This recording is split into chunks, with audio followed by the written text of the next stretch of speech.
क्योंकि हर आदमी अगला के जवाब देगा, कन्विंस करने की कोशिश करेगा। बेटर है कि एक जवाब आपकी तरफ से आए जो हम सारे मीडिया वाले बाकी नेशनल्स को जो है वही जवाब दें।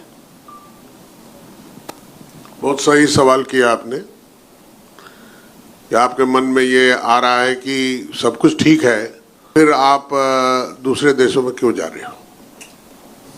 मेरे से मिली तो मैंने उनसे पूछा कि आपने भारत के बारे में क्या क्या जाना है और आपके टीवी पर भारत के बारे में कौन कौन सी खबर आती है। उन्होंने जवाब दिया कि जब आपके यहाँ सुनामी हुई थी तो उस वक्त भारत का एक खबर हमारे नेशनल चैनल पे आई थी। अब ये घटनाएं जो घटती हैं आवाम को नहीं पता होती, या दूना रात चौगुना बढ़ता जा रहा है। क्यों? क्योंकि आतंकवाद को जो पैदा करने वाले लोग हैं उन पर कोई अंकुश लगाने वाला नहीं है। अपने लोग अपने अपने फायदे देखते हैं, व्यापार है, ट्रेड है, कॉमर्स है, ये देखते हैं। हमारे अटल बिहारी वाजपेयी जी ने एक बहुत अच्छी बात कही थी, कहा था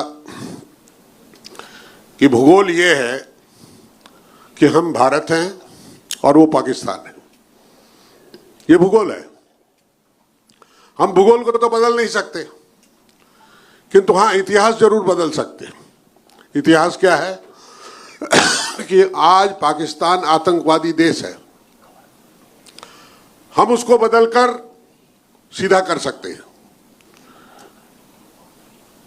या वो हमें बदल ले या हम उसको बदल ले। इतिहास तो तभी बदला जाएगा, और इतिहास बदलने के लिए कुछ ना कुछ करना होता है। हमने अपने तरफ से कोई पहल नहीं की है। आपने जो शब्द का प्रयोग किया ना, मैं उससे सहमत नहीं हूं। 6 दिन पहले उनका निकाह हुआ था और वो हनीमून पर गए थे और उसकी बीवी को बेवा बना दिया और कहा कि जाकर कहो कि हम आए थे, हम ये कर गए। उसमें एक नेपाली सिटीजन भी था और बाद बाकी भारतीय सिटीजन थे। उसके बाद क्या हुआ है आपको पता है। नरेंद्र मोदी जी ने ऑफ द कफ तुरंत कोई रिएक्शन नहीं दिया। उन्होंने कहा हम चिन्हित करेंगे, पता करेंगे कौन इसके मास्टरमाइंड है और किन्होंने ये घटना घटाई। हमारे विद्वान दोस्त संबित ने बताया कि टीआरएफ ने क्यों जो ही घटना घटी और तुरंत उन्होंने बयान दिया। प्रधानमंत्री जी ने कहा था कि हम चिन्हित करेंगे, जानेंगे और हम ऐसी सजा देंगे कि आने वाली नस्लें भी उसको याद करेंगी। और 1 नहीं, 2 नहीं, 3 नहीं, 4 नहीं, 15 दिन के बाद ये घटना घटती है 6 तारीख की और 7 तारीख की रात को। जब उन 9 ठिकानों को चिन्हित कर लिया तो ऐसे मिसाइल्स भेजे गए जो सिर्फ उस बिल्डिंग को, उस इंफ्रास्ट्रक्चर को और वहां बैठे आतंकवादियों को यह भी पता लगा लिया कि कौन कौन आदमी वहां पर है और उसको ध्वस्त किया। और ध्वस्त करने के बाद 7 तारीख के दिन पे जो प्रेस कॉन्फ्रेंस हुई उसमें हमारे विदेश सचिव ने क्या कहा कि हमारा निशाना पाकिस्तान की आवाम नहीं थी, हमारी दुश्मनी पाकिस्तान की आवाम से नहीं है और ना ही पाकिस्तान के आर्मी के ठिकानों से थी। हमारी दुश्मनी हाल के फिलहाल पाकिस्तान के आर्मी के साथ भी नहीं है। हमें तो उन दस्युओं को मारना था। पहले जो नमाज अदा की जाती है उसमें शरीक था और आर्मी के जनरल वहां पर शरीक थे। ये तो आप लोगों ने भी देखा। और देखने के बाद में तब क्या कहता है, कहने की बात है ना कि अगर कई बार कोई आतंकवादी घटना घटती है तो मारा जाता है तो हम कहते हैं पाकिस्तान को कि इसको ले जाओ, इसको सुपुर्दे खाक करने के लिए आप ले जाइए, चिन्हित करिए, ले जाइए। वो कहते हैं नहीं नहीं हमको नहीं चाहिए, ये हमारा नहीं है। किंतु यहां तो उन्होंने सारा बंदोबस्त किया। तो क्या साबित करता है? ये साबित करता है ये हमारे बंदे थे, मारे गए तो हमने उनको सुपुर्दे खाक किया और उसके लिए हमने नमाज अदा की।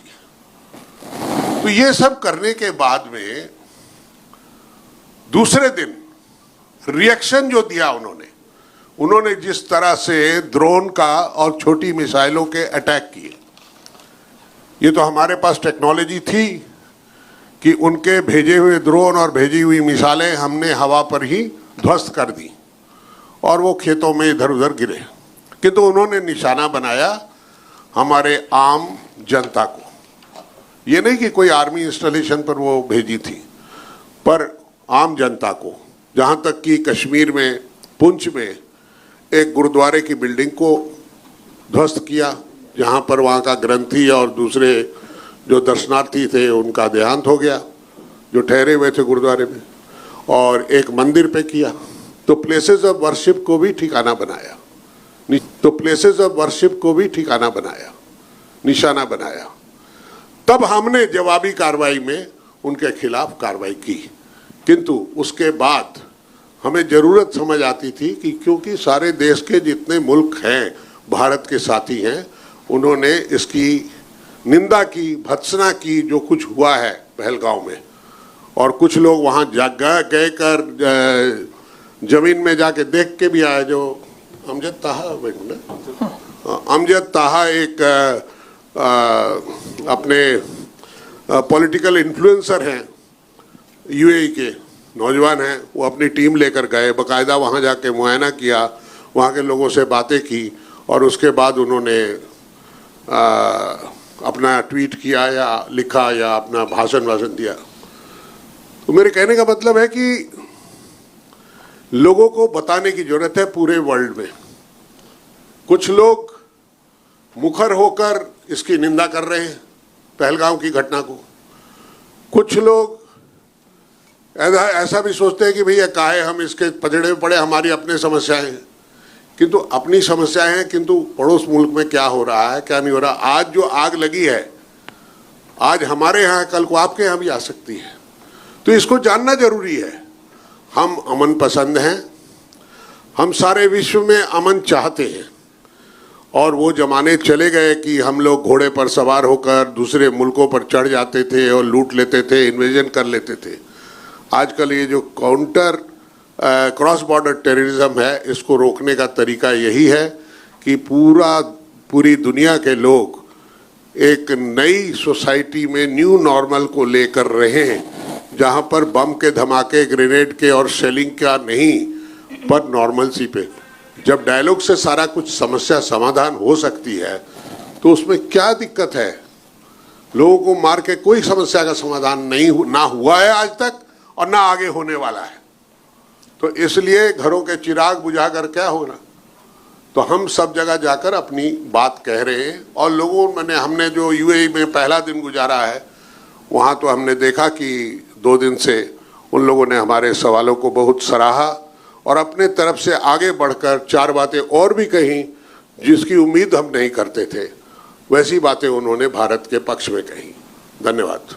बस इनको ऐड करने के लिए बस एक चीज़, आपका जो पॉइंटेड क्वेश्चन था, क्यों हम जा रहे हैं। उस घटना के बाद पाकिस्तान ने एक बहुत ही गलत ढंग का नैरेटिव बनाना शुरू किया, लोगों को गुमराह, पूरे विश्व को गुमराह करने का प्रयास किया, और अलग अलग तरह की बातें हिंदुस्तान के खिलाफ बनानी शुरू कर दी। तो हमारा एक ये भी मकसद, हालांकि आपसे हमारा रिश्ता बहुत बढ़िया है, आप असलियत जानते थे, यूएई असलियत जानता था, तुरंत आपने कंडेम किया, आपसे जितना सपोर्ट होता है वो आपने किया, कल से डिस्कशन में मालूम भी हो रहा है। लेकिन ये सच्चाई जो है, ये सच्चाई, ये ट्रुथ पूरी दुनिया के सामने हमको लाना है। आप आज देखें कि ये जो अभी डेलीगेशन आप देख रहे हैं, हमारे हिंदुस्तान के सारे पॉलिटिकल पार्टीज का ये डेलीगेशन है। चूंकि पॉलिटिकल डिफरेंसेज आपस में होते रहते हैं, लेकिन ये एक ऐसा इशू है जिसमें सारे पॉलिटिकल पार्टीज ने समझा कि जो सच्चाई है उसको पूरी दुनिया के सामने लाना है, और इसी मकसद से सारा हिंदुस्तान, वो आपने देखा होगा, ओवैसी साहब भी हमारे नेता हैं, अभी बशीर साहब आपके सामने आए हैं, ये किसी हिंदुस्तानी को, हमारे हिंदुस्तान में आपको मालूम होगा, पाकिस्तान में जितने मुस्लिम हैं उससे ज़्यादा हमारे हिंदुस्तान में मुस्लिम रहते हैं। हमारा देश डाइवर्सिटी का देश है, हम सबका रेस्पेक्ट करते हैं, सबकी इज्जत करते हैं, सबका सम्मान करते हैं। हमारे यहाँ हर एक रिलीजन का हमारा कोई रिलीजन से कोई लड़ाई नहीं, लेकिन पाकिस्तान, यूएई का हम सम्मान करते हैं, यूएई हमारा सम्मान करता है। यह रिलेशन हमारे माननीय नरेंद्र मोदी जी के नेतृत्व में और हमारा रिलेशनशिप बहुत मजबूत हुआ है, आगे भी होगा। तो ये सच्चाई सामने पूरे देश, पूरे वर्ल्ड के सामने करें, ये इसी पर्पस से ये डेलीगेशन आया है। और ऐसा नहीं है कि हम कोई पाकिस्तान के लिए और किसी के लिए कोई गलत बात करने आए हैं। पाकिस्तान भी शांति से रहे, हमारा पड़ोसी है, पड़ोसी अगर फलेगा फूलेगा, वहाँ भी शांति रहेगी तो हमको अच्छा लगेगा। यूएई में हमारे नागरिक हैं 40% से ऊपर, यहाँ पे सब अच्छी तारीफ करते हैं आपके देश की, सभी सुखी हैं, सभी शांतिपूर्ण रह रहे हैं, सबका अपना रोजी रोटी चलता है। पाकिस्तान भी अगर शांति से रहे, बढ़िया से रहे, तो कोई दिक्कत नहीं। अब दिक्कत क्या है, अभी विश्व में हम 5वें आर्थिक शक्ति बन गए हैं माननीय नरेंद्र मोदी जी के नेतृत्व में। ये जलन जो हो गई है, ईर्ष्या की भावना जो पाकिस्तान को हो गई है कि भाई ये आगे बढ़ गए, अरे अपने यहाँ टेररिज्म करोगे तो कहाँ से बढ़ोगे। शांति और विकास दोनों का बहुत अन्योन्याश्रय संबंध होता है, तो आप शांत रहोगे तभी विकास होगा। हमारे यहाँ शांति है, हम सबका सम्मान करते हैं, हमारे यहाँ विकास हो रहा है। अब उनको इस ईर्ष्या हो रही है, कोई दूसरा मसला नहीं है, कोई दूसरा इशू नहीं है। तो यही संदेश हम पूरे विश्व को देने आए हैं। Yes, Good please. afternoon. I'm Suresh from Madhurabhumi TV channel. Actually, you came here with a message, and you met the minister and diplomats, officials. Do they raise any doubt about the Pakistan's role and India's stand? If so, did you show any evidence to clear them? Thank you for that question. Good evening. Thank you, Dr. Shinde, and I'm very grateful to friends of the media for taking out the time to come and see us. That's a very pertinent question, and I'm delighted to say that the single answer is no. There is absolutely no doubt in the minds of the leadership of the UAE regarding the role, the diabolical role of Pakistan in the Pahalgam terrorist attack. And I'm delighted to say that not only has the UAE been a solid friend to India, it has shown us unequivocal support in condemning the acts of terrorism against our nation. And that resonated in every single interaction that we had yesterday. Ladies and gentlemen, we have been very fortunate that even though we've been here only a day, it was a very jam-packed schedule, and we had the opportunity of interacting with diverse facets of this country. We met Sheikh Nayan, His Royal Highness. So we met the royalty. He is, of course, the Minister of Tolerance and Coexistence. We met with people who are influencers. We met with the diaspora. We met with people who interact with media. So it was at different levels of engagement. And what is extremely heartwarming is the unequivocal support that India received in unanimous tone. There was no diversion, there was no diversification of tonality. And I must chime in what our leader of the delegation, Dr. Shinde, has said. This delegation comes here, especially to the UAE, not only to spread a message of peace and tolerance. We actually come here in gratitude. We come in gratitude for the solidarity and the friendship that has been shown by the leadership of UAE. Not only the moment the terrorist attacks happened, their support continued during the undertaking of Operation Sindoor. And now that Operation Sindoor has been a success, yesterday we met, the support was overwhelming. Thank you. One more. Can I ask you one thing? Just for that? Okay, before you mentioned that, I just asked you.